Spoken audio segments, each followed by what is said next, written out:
Oh, ayan na buhay na mga tatay. Pwede mong gawin to sa mga anak ninyo para masiyahan naman yung mga bata. Magandang araw po. Ako yung gagawa ng isang kakatuwa. Meron po tayo dito isang bearing, yung bulitas. Meron tayong posporo. Ito pong aluminum, yung hulmahan.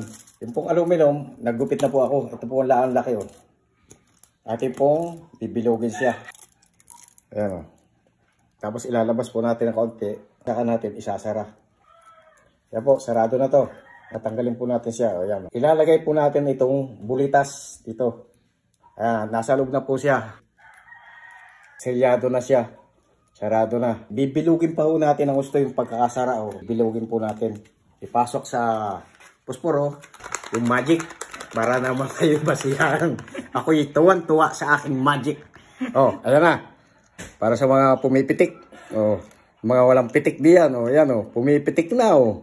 Buhay na mga tatay. Pwede mong gawin to sa mga anak ninyo para masiyahan naman yung mga bata. Kaya lang, ingatan ninyo, baka laruin ng bata ay subo, ay delikado naman. Kaya inyong babantayan naman. Oh, yung mga galaw-galaw. Oh. Ayos. Ayos. Magandang araw po. At sana'y napaligaya ko kayo ng gusto. Ay talaga namang sapak na sapak ang pagkakagawa natin dito. Oh. I love you all. Ayun. I love you. God bless. A few moments later. Napahaba yung gawa natin. Napahaba tutoy. Diba?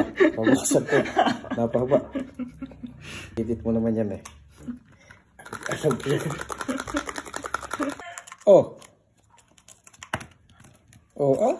Pa. Oh. Teka, i-clear pa natin ng kaunti. Kaunti pa ng